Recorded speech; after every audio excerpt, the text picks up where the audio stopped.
Vallabh Shri Harivansh. Radhe Radhe. Welcome back to my YouTube channel guys. आज श्रावण मास का प्रथम एकादशी है, तो एकादशी की आप लोग को बहुत बहुत शुभकामनाएं। और अभी सुबह के 5 बज रहे हैं। जैसा आपको पता है ब्रह्म मुहूर्त का समय हो रहा है और चांद इतना प्यारा दिख रहा है। मैं रुकी दिखा, चांद कितना प्यारा दिख रहा है आकाश में। और इधर सभी जगह भी शांति शांति, बस हवा चल रही है। तो आज कामिका एकादशी है और कामिका एकादशी का मतलब होता है कि आज के दिन अगर आप ठाकुर जी के पास एक तुलसी का पत्ता विथ चंदन ऑफर करते हैं तो आपकी सारी कामनाएं पूरी हो जाएंगी। तो आज का एकादशी बहुत ही ज़्यादा स्पेशल है। तो अभी एक्सरसाइज करने के बाद नीचे जाएंगे, उसके बाद जो भी है अपने ठाकुर जी की सेवा, श्री जी लाल जी की सेवा, वो सारी चीज़ें करेंगे। तो देखते हैं, आफ्टर अ लॉन्ग टाइम मैं ये व्लॉग ऐसे कैप्चर कर रही हूँ। तो पहले जल्दी से अपना एक्सरसाइज कर लेते हैं।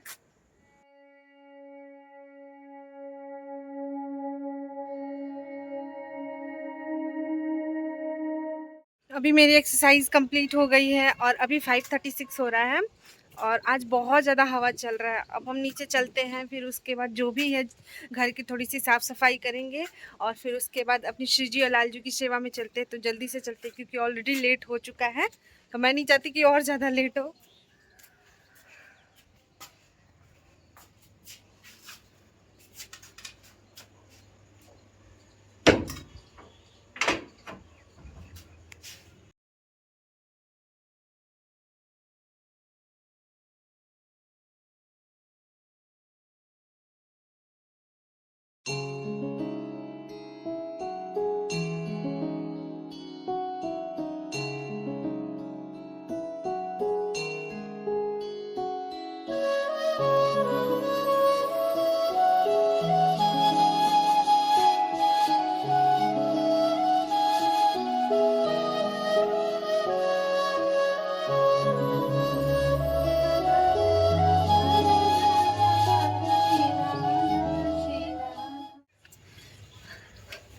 अभी मैंने अपनी श्री जी घर से उठा दिया है।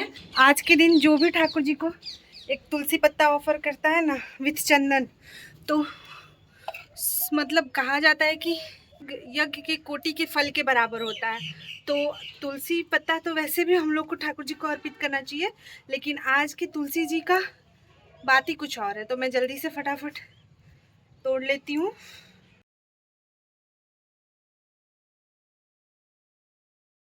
मैंने अभी तुलसी पत्ता तोड़ लिया। अब जल्दी से चलते हैं अपनी श्री जी और ठाकुर जी की सेवा में।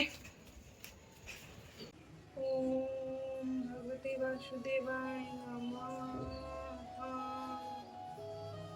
ओम भगवते वासुदेवाय नमः। ओम भगवते वासुदेवाय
अभी मेरी श्री जी और लालजू की जो है सेवा हो गई और अब मैं जा रही हूँ उनके लिए कुछ मीठा बनाने।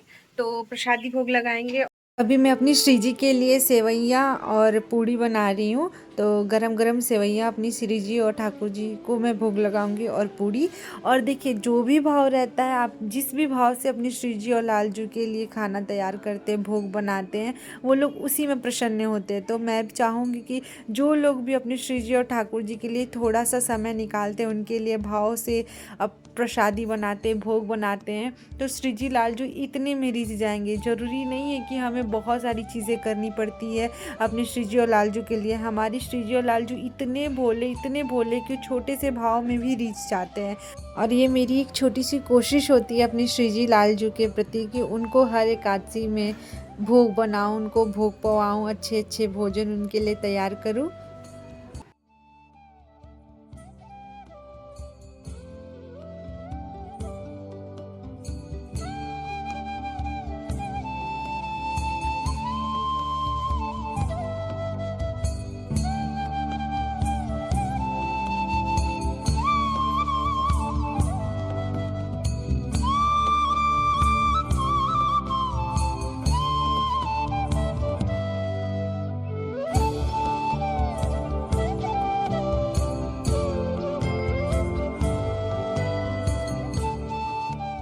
ठाकुर जी को भोग लगा दी और अब मैं जा रही हूँ जो प्रसादी है वो पाऊंगी। और मतलब इस दिन कम्प्लीटली मैं नो गार्लिक नो ऑनियन, मतलब प्याज लहसुन बिल्कुल भी नहीं खाती हूँ। सिर्फ ठाकुर जी और श्री जी को जो भोग पवाया है वही प्रसादी में पाती हूँ एकादशी के दिन। और मैं क्या बोलूँ, मेरा एक व्लॉग था जो मेरे ठाकुर जी और मेरे श्री जी के की सेवा जैसे मैं करती हूँ एकादशी के दिन, उसका एक छोटा सा भाव था। और अगर आपको ये व्लॉग अच्छा लगा हो तो please do subscribe my channel, click the bell icon, hit like comment and share. और इससे अच्छा व्लॉग जो है, अभी मेरे श्री जी ठाकुर जी एकदम अच्छे से भोग पा रहे हैं तो शादी पा लेती हूँ। और उसके बाद जो है आगे का फर्दर जो भी काम करना होगा वो करना है। और उसके बाद मैं मिलती हूँ आपसे दूसरे ब्लॉग में, तब तक के लिए stay tune. Thank you so much for watching this blog. अगर अभी तक लाइक नहीं किया तो जल्दी से जाके लाइक कीजिए। और मैं क्या बोलूँ, बस इतना ही बोलूँगी, जहाँ भी रहिए जैसे भी रहिए अपनी श्री जी और लालजू की सेवा करते रहिए, अच्छे भाव से उनकी सेवा कीजिए। और श्री जी और लालजू को हमेशा हमेशा हमेशा हमेशा हमेशा प्यार कीजिए, सबसे ऊपर उनको रखिए, क्योंकि उनसे ऊपर कुछ भी नहीं है इस संसार में हमारे श्री जी और लालजू के ऊपर। बस उनका नाम स्मरण करते रहिए, हमेशा निरंतर नाम जाप करते रहिए और सदैव उनका चिंतन करते रहिए। बाकी सब तो मेरी श्री जी संभाल ही लेंगे, लालजू संभाल ही लेंगे। तो मिलते हैं आपसे दूसरे ब्लॉग में, तब तक के लिए श्रीधारी वंश। राधे राधे।